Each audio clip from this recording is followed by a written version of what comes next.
Tudo bem, meus amigos? Walter Ribeiro do canal Estado de Direito e hoje é dia de conjecturas brasileiras. É isso aí. Hoje é o dia da gente fazer a resenha dos fatos da semana, da atualidade e vamos tratar, da questão que não é nova, é uma questão que já vem aí de um certo tempo, que é o direito à liberdade de expressão versus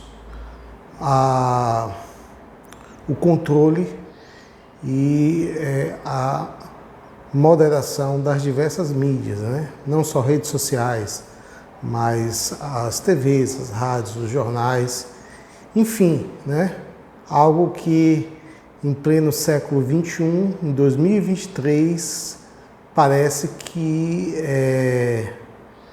é um vislumbre do retrocesso dos anos de chumbo, que a esquerda em geral tanto critica até hoje, que foi a ditadura militar, que foi de 64 a 85. E parece que eles combateram tanto que gostaram e quer repaginar determinadas práticas que, ao meu ver, e acredito que ao ver da maioria da população brasileira, são coisas repulsivas, Você não pode impedir que um cidadão se expresse,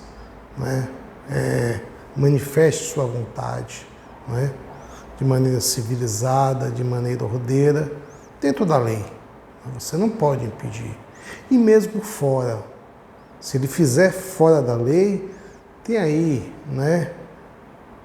os diversos instrumentos jurídicos que farão essa pessoa pagar pelos seus excessos. Já existe. Isso não é novidade, Nós temos o nosso Código Penal brasileiro, nós temos o Código Civil, e nós temos as legislações esparsas que fazem esse controle.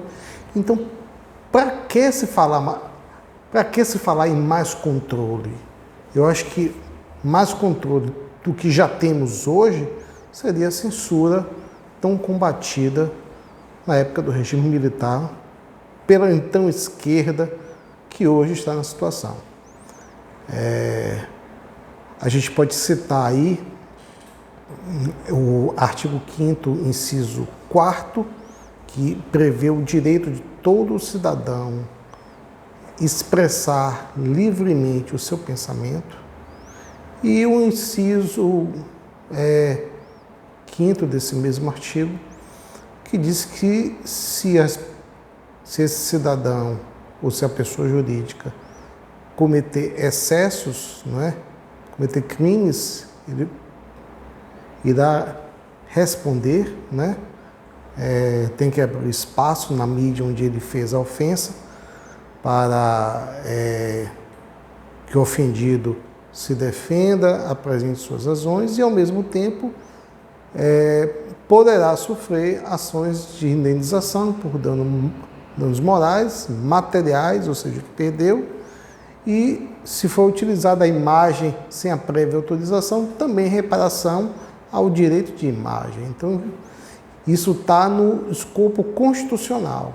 Você tem direito de se manifestar, mas o limite também está logo em seguida. Tá? Você não pode se exceder. Como tudo na vida, a gente tem que ter um certo cometimento, a gente tem que ter uma urbanidade ao tratar de todos os assuntos. Não só um ou todos, a gente tem que ser urbano. A civilidade é isso. Nós não precisamos de um Estado que tolhe a nossa liberdade, nos impeça de falar, ou tenhamos que previamente passar por um censor. Imagine, um censor. Isso é coisa dos anos 70, pelo amor de Deus. E eles querem fazer a mesma coisa. Então, assim, meus amigos, essa é uma discussão atual, que não é da agora, tá? já vem uns 2 ou 3 anos esse questionamento, inclusive pela própria imprensa. Veja, a imprensa que na época do regime militar se dizia grande vítima, imprensa, os artistas, né? E justamente imprensa e artistas se juntaram para promover a nova censura, né? A tal censura do bem. Só pode falar o que agrada a eles, o que não agrada tem que ser censurado. Inclusive, esses dias eu vi um programa em que retransmitia um trecho de uma live entre 2 pessoas filiadas a um determinado partido, não vou citar aqui, em que dizia que boa parte da população brasileira não tinha direito de falar ou se manifestar, tinha que ser expurgado. Só eles, os iluminados, é que podem falar. Quer dizer, um grande absurdo, né? A gente vê o quanto essas pessoas elas são democratas. A gente eu sempre defendi, como profissional de direito, inclusive, como cidadão, que todas as pessoas, independente da sua coloração partidária, né, independente da sua ideologia, tenha direito de se manifestar. Uma sociedade sadia, ela é forte, ela é sadia porque ela permite que as várias visões de mundo se manifestem. Porque às vezes você pode não concordar, mas daquele embate civilizado, os dois tiram lições de vida e os dois podem se aproveitar da sabedoria. Você não pode apenas, tomar um lado ou uma ideologia, como a verdade absoluta. Não existe a verdade absoluta, certo? A gente constrói a versão da verdade com base nesses entendimentos, até chegar a um senso comum. O senso comum é que é a verdade da sociedade, é que é o entendimento. A gente não estou querendo aqui relativizar a verdade, pelo amor de Deus, não é isso. Mas eu entendo que todo mundo tem que ceder um pouco em determinadas áreas. Claro que em relação à ciência, só existe uma verdade, que é aquela real, a que funcione. Em relação a fatos, só existe uma verdade. Mas com relação a correntes de pensamento, essas sim, é isso que estou me referindo. Essas são construídas em cima das diferenças dos diversos segmentos da sociedade. E essa construção, ela se dá justamente nos pontos de convergência, nos pontos em comum. Qual é o grande ponto em comum entre a esquerda tradicional, a direita tradicional e o centro?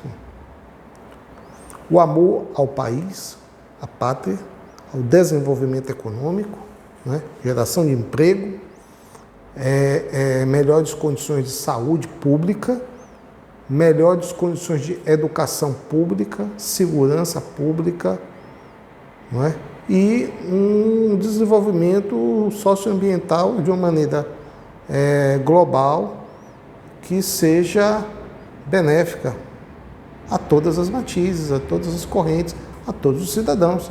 É exatamente isso que deveria ser o entendimento do atual governo ou de qualquer outro governo que venha a partir daí.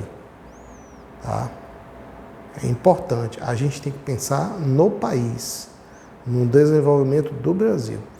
No entanto, infelizmente, a gente está vivenciando um filme, se assim eu posso falar, um filme de fatos que já ocorreram e a gente sabe qual vai ser o resultado. Infelizmente, né? Eu entendo que a liberdade de expressão ela foi colocada em nossa Constituição Federal no capítulo dos direitos fundamentais por um motivo, que é justamente permitir que cada cidadão se expresse, defenda seu ponto de vista e defenda a democracia, porque nós somos os grandes fiscais do governo. Nós elegemos o deputado. O deputado ele exerce o poder em nosso nome. Nós temos que fiscalizar. O deputado tem a função de fiscalizar. Os deputados e os senadores têm essa função. Se eles não cumprem a função deles, próxima eleição, nós, eleitores, votaremos em outros candidatos.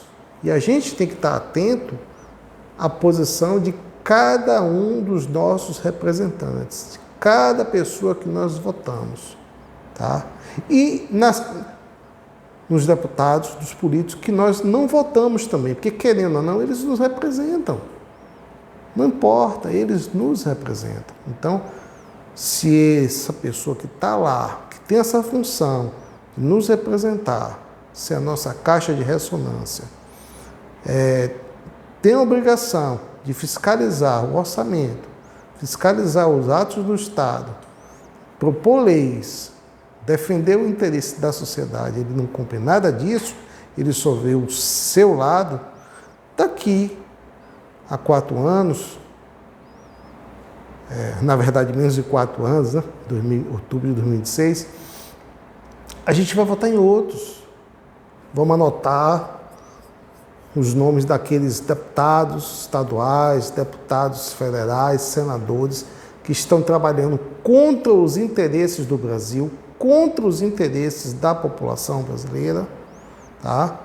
E 2026 vamos eleger outros representantes. Não votaremos nesses, tá?